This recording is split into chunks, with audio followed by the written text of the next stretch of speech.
For more on this news, Michael Williams is standing by, music journalist, producer, musician.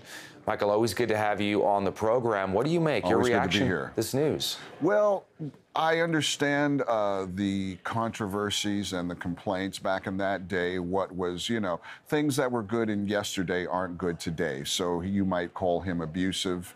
You might call him an administrator of corporal punishment. I think back in those days, we were all administered corporal punishment either by our parents or by the gym teacher or our homeroom teacher. He took it seriously. He was a combination between Ike Turner, James Brown, and a drill sergeant. Back in the day, he had a group called the Ford Falcons who were not successful. His guitar was sitting around the house.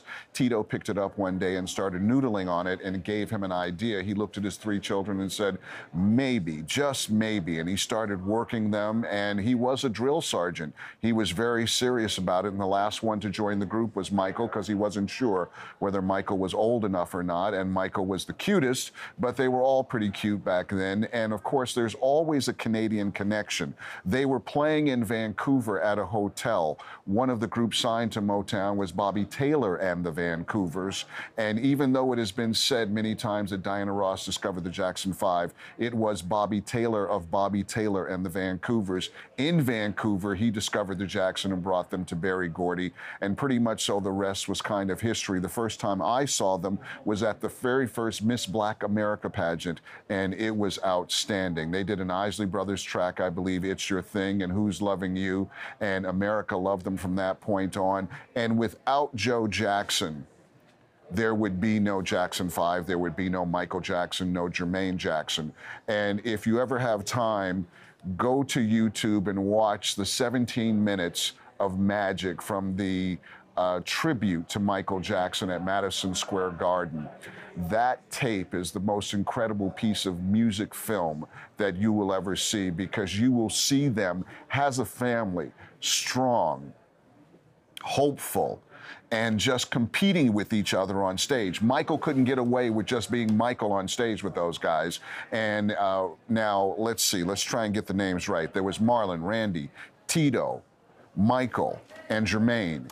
And when you had those five guys on stage at the Madison Square Garden with Michael, it was just absolutely incredible. And of course, everybody might remember the Jackson's Victory Tour. So he created something that could not be created, and he did it, and it really did take all of his strength, all of his energy, all of his power, all of his intelligence. 2300 Jackson Street is where they're from, in Gary, Indiana, and pretty much so he created a musical dynasty, and Janet watched it all going on, and she later on didn't join the Jacksons, but she was also tutored by her father.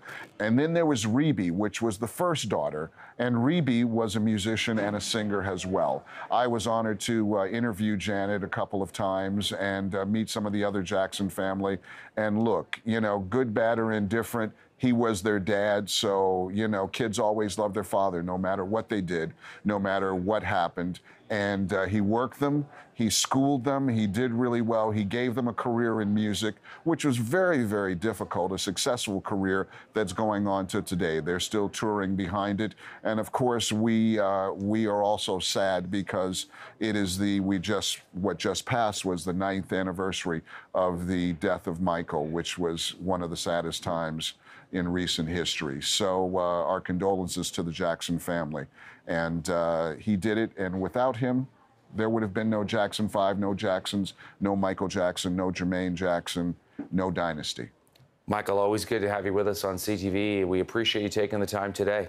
Hey, man, I'm just on my way out west because in August we're going to try and rebuild Grand Forks, British Columbia, a thing called Canafest. I'm going out there with Burton Cummings, Kim Mitchell, and Red Ryder. So if you're in the area between August 9th and 11th, come out and join me.